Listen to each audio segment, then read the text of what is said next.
Hello everyone. आज हम physics का काफ़ी इंटरेस्टिंग बहुत ही मज़ेदार टॉपिक पढ़ने वाले हैं जिस चैप्टर का नाम है system of particles and rotational motion. इसमें हम सेंटर ऑफ मास के बारे में पढ़ेंगे, बहुत कुछ पढ़ेंगे, बहुत ज़्यादा मज़ा आएगा।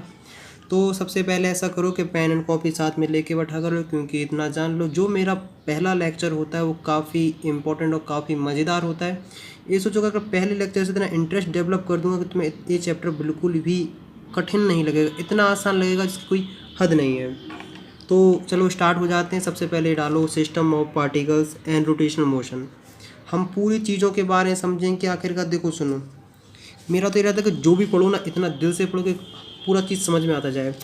हमने क्या लिखा है, सिस्टम ऑफ पार्टिकल्स। पहले इसी चीज़ के बारे में हम बात करेंगे अकेले, रोटेशनल तो बाद में पढ़ेंगे। देखो सिस्टम के बारे में समझा आखिरकार सिस्टम किसे बोलते हैं, पार्टिकल्स के बारे में समझा आखिरकार पार्टिकल्स किसे बोलते हैं, कौन सी चीज़ क्या रिस्पॉन्सिबल है, सब कुछ पढ़ेंगे। तो सबसे पहले समझते हैं आखिरकार पार्टिकल्स क्या कहलाता है। देखो बेटा, 11th स्टैंडर्ड है तुम्हारा, 11th क्लास के स्टूडेंट हो, तो यहाँ रटने से ज़्यादा समझने पे जोर देना।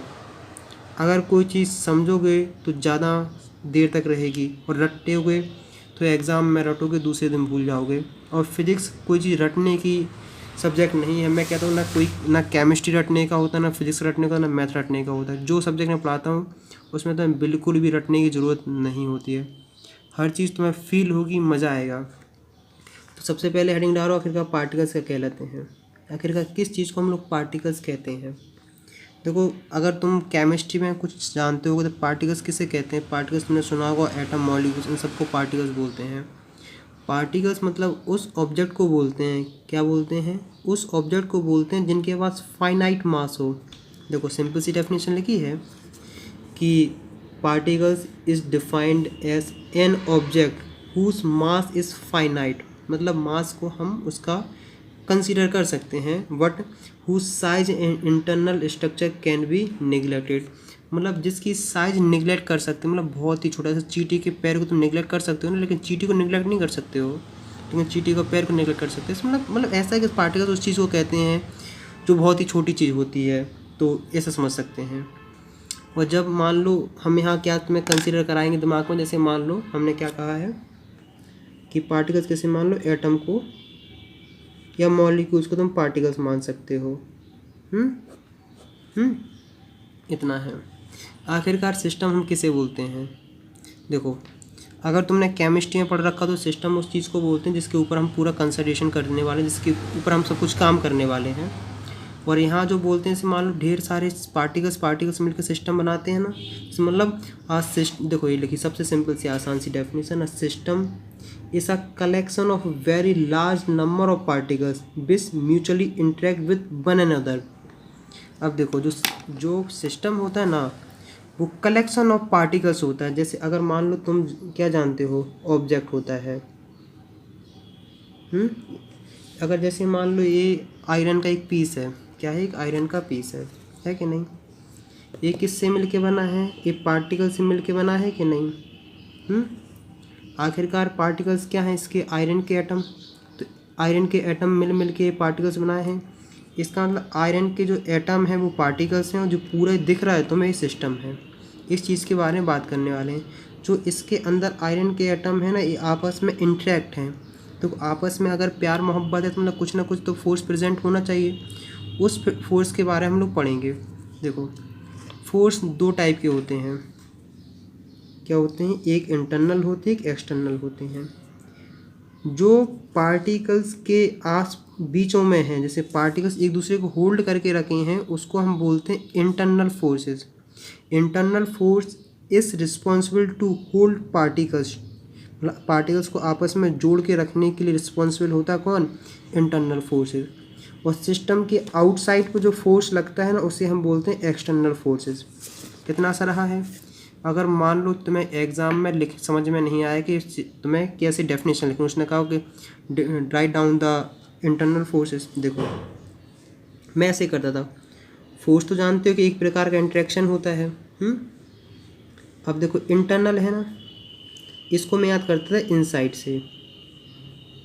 जो इनसाइड फोर्स प्रेजेंट होते हैं उसे हम बोलते हैं इंटरनल फोर्सेस।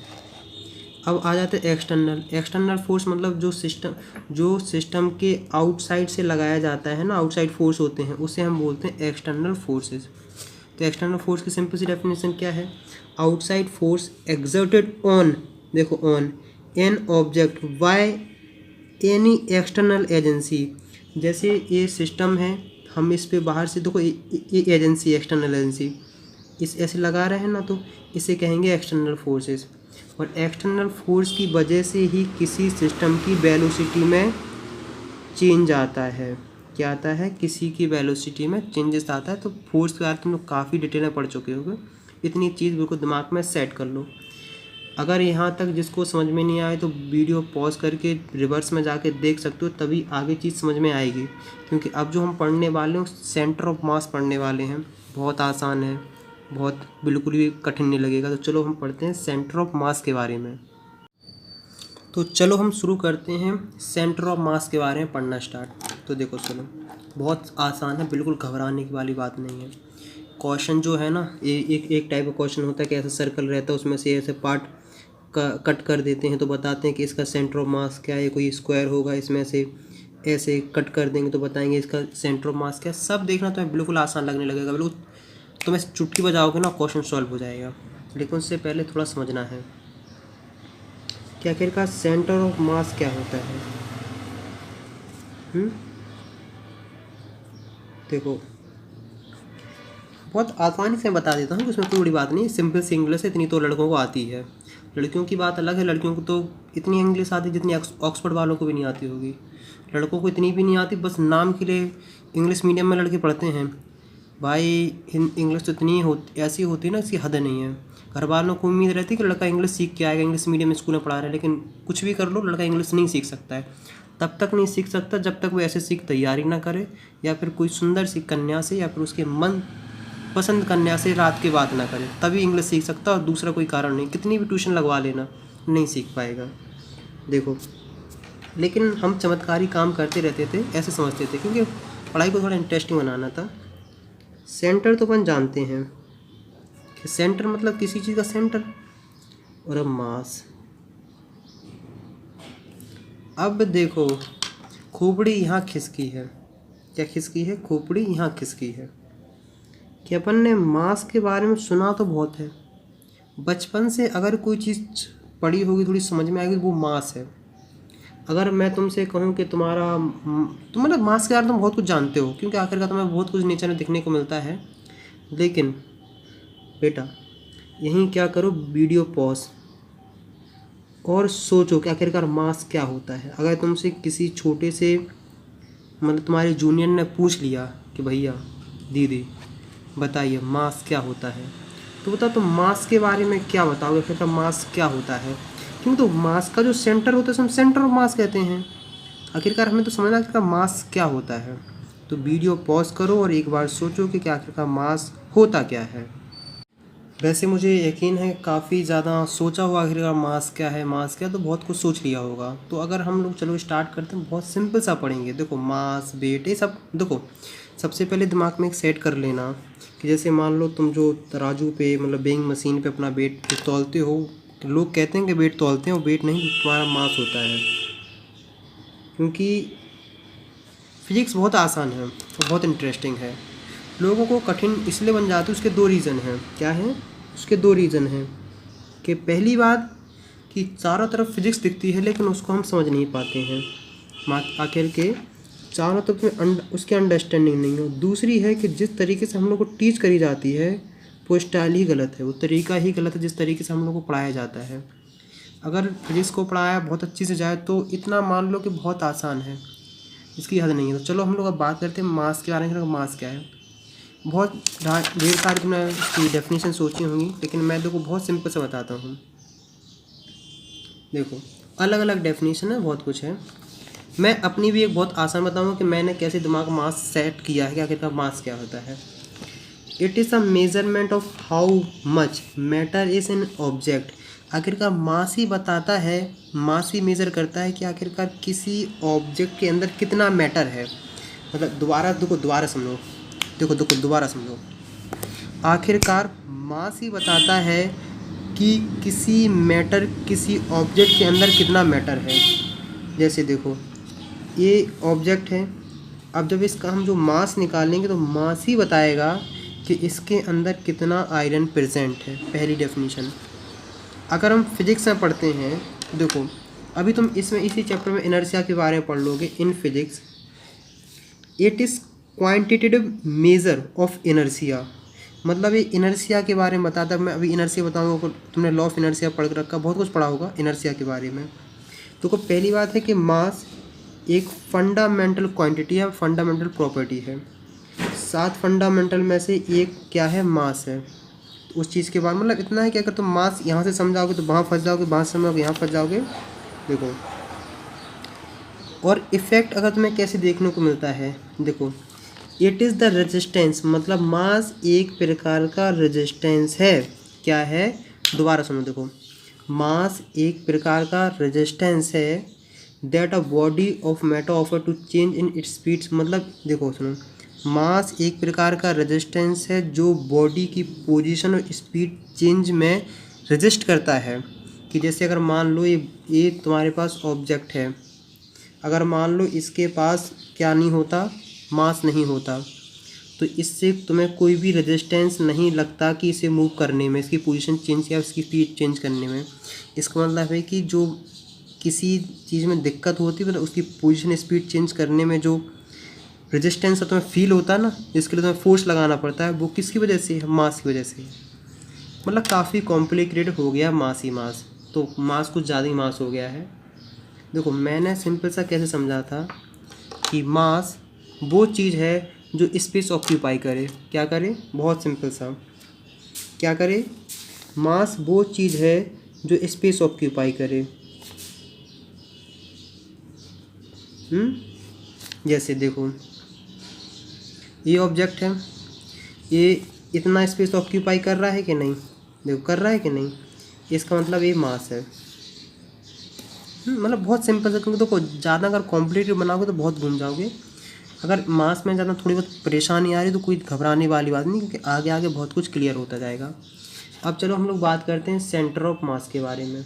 देखो सेंटर ऑफ मास क्या होता है, देखो बहुत सिंपल सी है कि जितने भी अभी तक तुम न्यूटन्स के लॉ पढ़ते हुए आए हो, जितनी भी मतलब अभी तुम फिजिक्स पढ़ लिए हो, क्या पढ़ लिए हो, जितनी भी तुमने फिजिक्स पढ़ ली है, वो सिर्फ किसके लिए एप्लीकेबल है, मतलब किसके लिए लगती है, सिर्फ पॉइंट ऑब्जेक्ट के लिए। किसके लिए लगती है, पॉइंट ऑब्जेक्ट के लिए। लेकिन कोई चीज़ पॉइंट ऑब्जेक्ट तो होती है, जैसे मान लो इतनी सी कोई तो चीज़ होती नहीं है। अब सामान तो कोई चीज़ बड़ी है ना, जैसे मान लो ये ऑब्जेक्ट है, इसके लिए तो हमें पूरी मानते हैं कि हमने पॉइंट ऑब्जेक्ट के लिए सारे लॉ बनाए हैं, लेकिन आखिरकार बिग ऑब्जेक्ट के लिए भी तो हमें कुछ ना कुछ पढ़ना पड़ेगा कि नहीं। उसी चीज़ को समझने के लिए हम सेंटर ऑफ मास का कॉन्सेप्ट लाए हैं। क्या लाए हैं, आखिरकार ये जितनी फिजिक्स थी पॉइंट ऑब्जेक्ट के लिए थी, जब हम लार्ज ऑब्जेक्ट के लिए समझने के लिए चीज़ बनाई गई उसको हम बोलते हैं सेंटर ऑफ मास का कॉन्सेप्ट। क्यों ला गया है, ताकि तुम बिग लार्ज बॉडी को समझ सको, उसकी मतलब मोशन समझ सको, उसके बारे में समझना है। तो चलो हम लोग आप बात करते हैं सेंटर ऑफ मास के बारे में। सेंटर ऑफ मास की बहुत सिंपल सी डेफिनेशन ही रही है, देखो सुनो, centre of mass of a body is a point where the whole mass of the body is supposed to be concentrated for describing its translatory motion। मतलब देखो जो मैंने बताया था कि नहीं, जो मतलब ट्रांसलेटरी मोशन को समझने के लिए, मतलब किसी बिग ए ऑब्जेक्ट है, इसके ट्रांसलेटरी मोशन को समझने के लिए हमने एक माना कि एक पॉइंट होता है जिसे हम बोलते हैं सेंटर ऑफ मास। जैसे ये समझो, जैसे मान लो ये 250 ग्राम का है, कितने का है, 250 ग्राम का है, और हमें मान के चलते हैं कि इसका सेंटर ऑफ मास यहाँ है। देखो पहली बात ये हाइपोथेटिकल चीज़ है। हाइपोथेटिकल चीज़ है कि मतलब सेंटर ऑफ मास एक प्रकार का अज्यूम किया गया है, सपोज किया गया है। ऐसा सेंटर ऑफ मास कुछ भी नहीं होता है। हाँ इफेक्ट देखने को मिलता है वो बात अलग है, लेकिन ऐसा नहीं हो सकता है कि जैसे मान लो इसका ये मतलब ये 250 ग्राम इसी पॉइंट पे अगर पूरा कंसंट्रेट होगा, नहीं, एक प्रकार का सपोस्ट किया गया पॉइंट होता है। ऐसा नहीं कि पूरा 250 यहीं होगा, मतलब सब जगह है, एक सपोस्ट है। जैसे मान लो इसका सेंटर ऑफ मास यहाँ है। देखो सेंटर ऑफ मास सबसे पहले अपने दिमाग में सेट करो कि एक प्रकार का क्या है, पॉइंट है। क्या है, एक पॉइंट है। वो पॉइंट है जहाँ ये माना जाता है कि पूरा मास कंसंट्रेटेड एक जगह पे है। मान लीजिए 250 ग्राम है तो मान के चलें कि इस पॉइंट पे 250 ग्राम है। तो इसकी हेल्प से पता क्या होगा कि ये इतना बड़ा तुम ऑब्जेक्ट था ना, ये किस में चेंज हो जाएगा इतने सिंपल से पॉइंट में। तो हम क्या कहेंगे, जो सिंपल सा पॉइंट है इसका मास है 250 ग्राम। इसकी ये आसानी हुई। जैसे मान लो कि तुम इस पर फोर्स लगाओगे ना तो F=ma में तुम आसानी से लगा सकते हो। मतलब इसके बहुत सारे तुम्हें एडवांटेज देखने को मिलेंगे। देखो इसका एक एडवांटेज एक और है कि अगर तुम कोई बॉडी है, जैसे बॉडी है, इसका सेंटर ऑफ मास यहाँ है, अगर इसके लाइन में, सेंटर ऑफ मास के लाइन में, चाहे यहाँ से देख लो चाहे यहाँ से देख लो, अगर तुम फोर्स लगाते हो तो इसमें सिर्फ कौन सा मोशन होगा, लीनियर एक्सेलरेशन होगा। अगर तुम इस पे फोर्स लगाते हो तो इसमें सिर्फ तुम्हें लीनियर एक्सेलरेशन देखने को मिलेगा, लीनियर एक्सेलरेशन। इसमें एंगुलर एक्सेलरेशन देखने को नहीं मिलेगा, एंगुलर एक्सेलरेशन। तो इस स्टेटमेंट से हम एक बात और समझ सकते हैं कि अगर लाइन ऑफ सेंटर ऑफ मास के अलावा कहीं भी अगर फोर्स लगता है तो वहाँ तुम्हें एंगुलर एक्सेलरेशन भी देखने को मिलेगा, साथ किसके, लीनियर एक्सेलरेशन के साथ। पूरा मज़ेदार है क्योंकि रियल लाइफ में काफ़ी इंटरेस्टिंग, इस चैप्टर को बहुत अच्छे से पढ़ेंगे। तो सेंटर ऑफ मास की अगर कहीं भी स्कूल में डेफिनेशन आ जाए, तुमसे कोई पूछा जाए तो तुम्हें क्या बताना है, centre of mass of the body is a point where the whole mass of the body is supposed, देखो इस सपोज्ड लगा, सपोज किया गया है, to be concentrated for describing, किस लिए माना है, ताकि हम इसके ट्रांसलेटरी मोशन समझा सकें। जैसे अभी तुम ढेर सारे ट्रांसलेटरी मोशन समझे थे, लीनियर मोशन, इन सब के बारे में समझ सकें।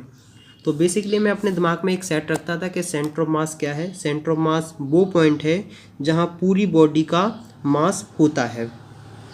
जैसे मैं बहुत सारे एक्सपेरिमेंट करता, मतलब साइंस के स्टूडेंट थे, सेंटर ऑफ मास पता करने के लिए ऐसे करते थे, इस पेन लेते थे और जहाँ देखो ये पेन मतलब ये ऐसे हो जाता था, देखो एक जगह जहाँ ये आ जाता है ना, देखो हम मान के चलते थे कि इसका सेंटर ऑफ मास इस पॉइंट यहीं कहीं है। तो ऐसे ही हम मान के चलते थे। तो मतलब बहुत सारे एक्सपेरिमेंट करते रहते थे बचपन में, बहुत मज़ा आता था। तो चलो हमने करते हैं, सेंटर ऑफ मास के बारे में समझ लिया है। एक चीज़ तुम्हें बहुत भी सुनने को मिलता है कि एक होता है सेंटर ऑफ ग्रेविटी। क्या होता है, सेंटर ऑफ ग्रेविटी। ज़्यादा कंफ्यूज नहीं होना, सेंटर ऑफ ग्रेविटी। अब देखो सेंटर ऑफ मास तो समझ सको कि सेंटर ऑफ मास वो पॉइंट होता है जहाँ किसी बॉडी का पूरा मास कंसंट्रेटेड एक पॉइंट पे होता है, मतलब वो पॉइंट जहाँ बॉडी का मास कंसंट्रेटेड होता है, मानते हैं। अब ऐसे ही होता है centre of gravity. Centre of gravity काफ़ी आसान है, ज़्यादा घबराने वाली बात नहीं है, बहुत आसानी से बताएंगे। देखो centre of gravity is a point where whole weight may be assumed to act. मतलब सेंटर ऑफ ग्रेविटी वो पॉइंट है जहाँ ये माना जाता है कि पूरी उस बॉडी पे जहाँ मतलब उस बॉडी का पूरा वेट उसी जगह है। जैसे मान के चलते हैं, जैसे मान लो ये रॉड है, बहुत सिंपल से समझना, ज़्यादा कोई कठिन नहीं है। जैसे मान लो ये रॉड है,